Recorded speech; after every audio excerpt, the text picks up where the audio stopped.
got to a story about how students feel about online learning.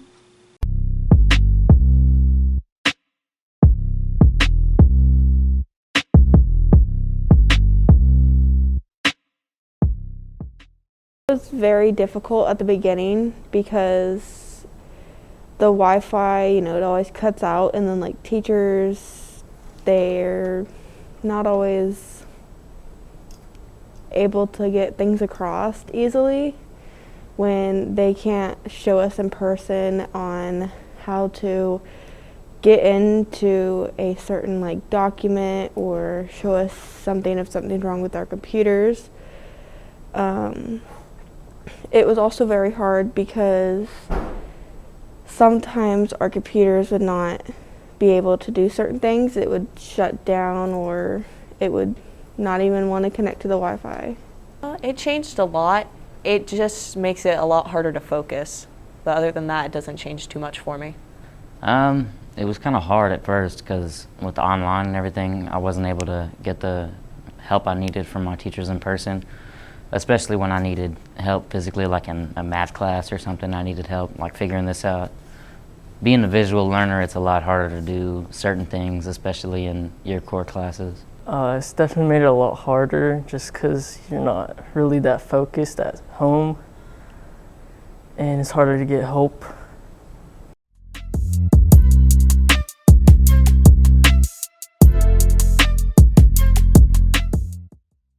I think they feel very, very stressed out.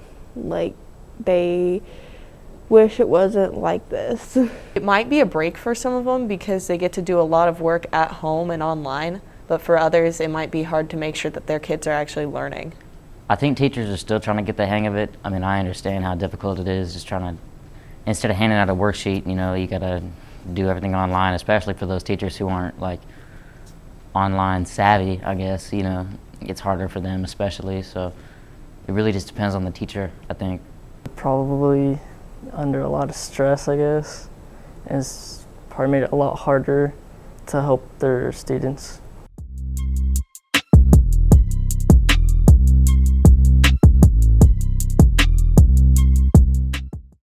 As a department, we have spent a lot of time taking our materials and curriculum and changing it into digital formats. So we've been using a lot of Schoology assessments.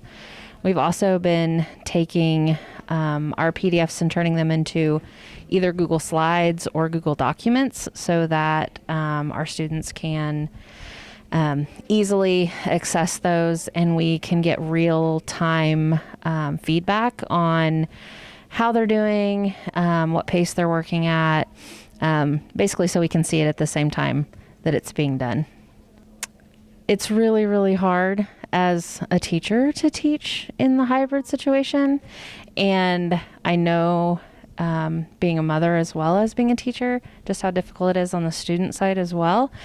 And as long as we all have patience with each other and everybody puts their best foot forward and keeps working hard, we can, I think, make it work. But I'm really, really happy and excited that we will all be back in the classroom after spring break. This next story is going to be about how students feel about online school.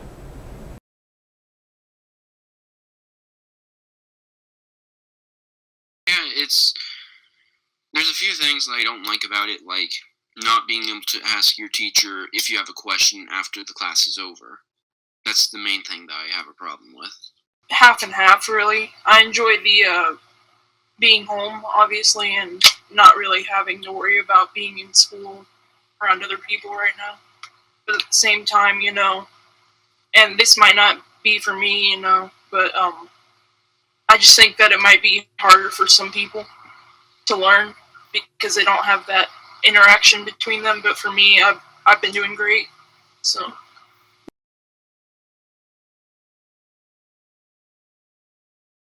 Some aspects it seems easier, and others it seems harder. Like, for passing period, I don't have to worry about getting all my stuff to my classes. I pretty much have 5 free minutes to get to my next class and get ready.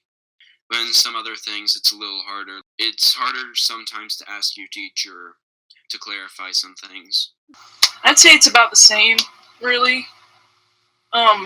For me, it's not really. As before, it's a little harder, I would say, just because of the fact that you don't have that.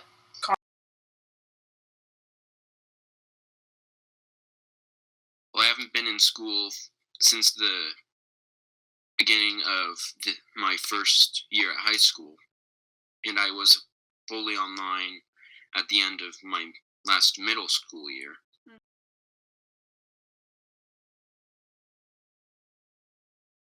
It seems about even. Like, they normally talk to both of us around the same time. Sometimes they talk to their in-class while they mute themselves, and sometimes they talk to both of us at the same time. Now to a story about how prom worked out this year and how graduation is going to happen. Anywhere you go, give it on. Anywhere you say, anywhere. It really is going to depend on the county numbers and what their recommendations are, for the facility itself. But we're pretty optimistic that it's going to be much more participation than what we originally thought.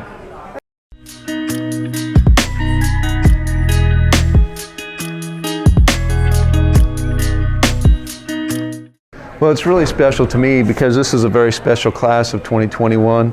They've been through a lot. They've shown that they're very resilient and that they're very well prepared for this next step in their lives, whether that be going to work or continuing their education or both. So I'm just really proud of them and have really enjoyed working with this class.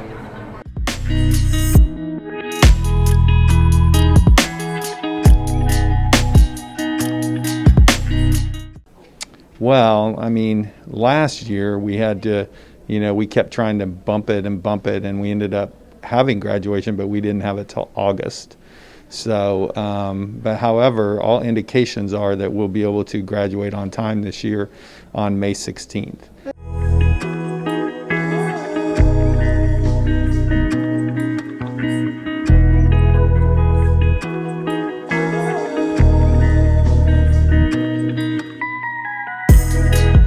It's definitely going to look different from years past, but I can say that we are very excited in being able to have a prom this year. Hopefully the seniors appreciate that. We've gone to a lot of extra steps to make it happen. But prom is, obviously the seniors from last year didn't get their prom, their senior prom, and these seniors this year wouldn't even have a prom if we weren't able to do it because they didn't get the junior prom last year. So I'm pretty excited to be able to offer this year. The prom will be here at the high school, and it'll be in the South Gym. And it's going to be kind of cool because we'll have the DJ in the middle of the floor, and then tables around the DJ, and then the dance floor will be all the way around the outside of the tables. That way, allow couples to spread out as much as possible while dancing.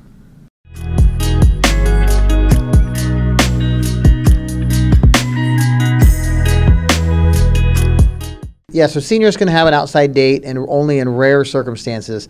We're trying to eliminate as many outside dates as possible. But if it's super important to you and you've been dating for a while, a year or two or something like that, and it's a very meaningful, significant relationship that you're in, then we don't want to deny that for the seniors either. So it's just there's a verbal interview process to get the form, and then you still have to fill out the form and be approved by the school that your date goes to and our Seaman High School. This next story is going to be about how COVID has affected Seaman High School's clubs and sports. Most clubs and sports have been affected by COVID. Some sports could not have anyone sitting in the stands, and some could only have a certain number. Some clubs stopped meeting in person altogether, while others kept it up. So in Vikings United, there are several sports that you can do, and basically there are partners and there are athletes. Now, athletes are special needs students, and partners are just anyone who would like to help or just play sports. And our main three sports are bocce ball, soccer, and basketball. But this year we've just done bocce ball indoors because of COVID. But it's still been really fun, and we just meet up every Tuesday from 3:15 to 4:15 and just play some bocce ball. Just like in our classrooms, students partaking in clubs had to social distance and wear masks. Students partaking in sports had to social distance. Now to a story about how schools have affected students' mental health and how sports have also played a role.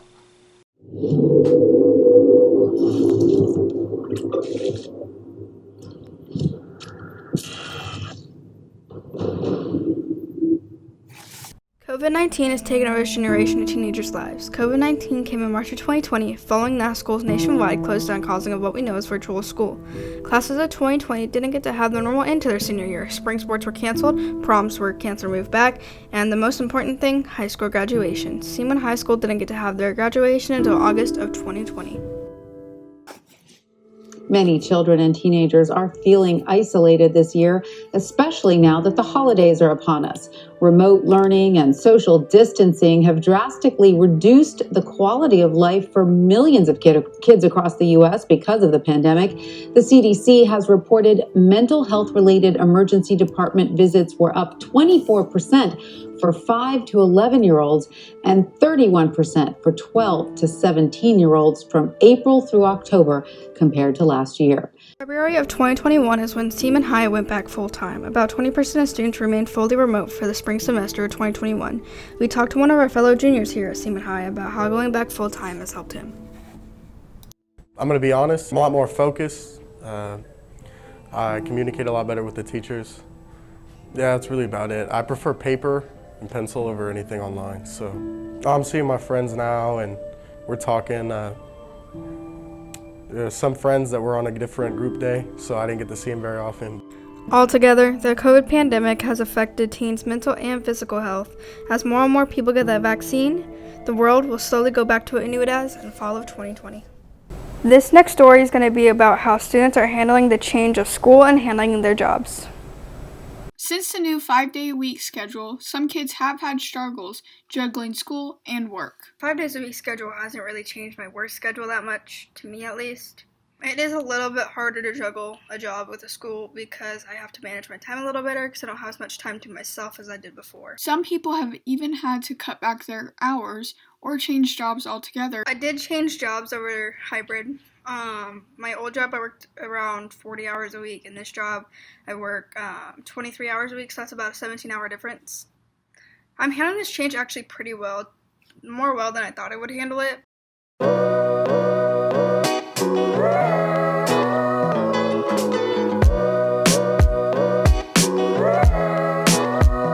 Seaman has put $30,000 into bringing leadership experts to help with the name change.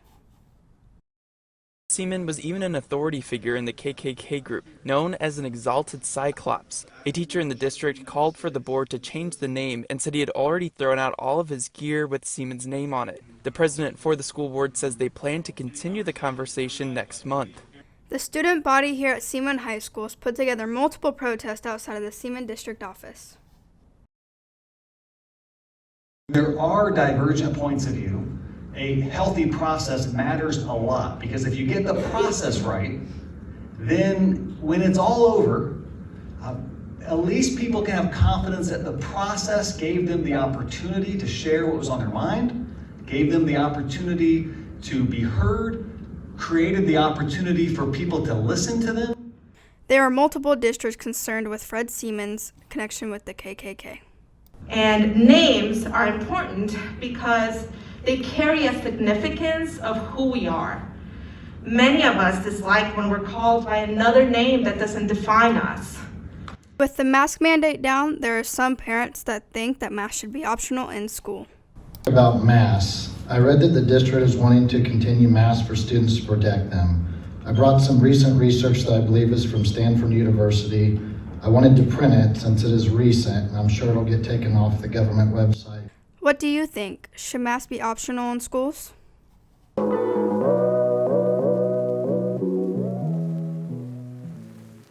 Vikings United is a club at Seaman High School that includes both normal students and disabled students. So the goal of Vikings United is to really get the community involved with our special needs students and to develop a connection with the students that go to Seaman High that are special needs, and to form like a friendship with them and get to know others too. It's just amazing to spend time with them and just have a really fun community activity. Ask some students why they decided to take part in Vikings United. So I first got involved with Vikings United, I believe, my sophomore year.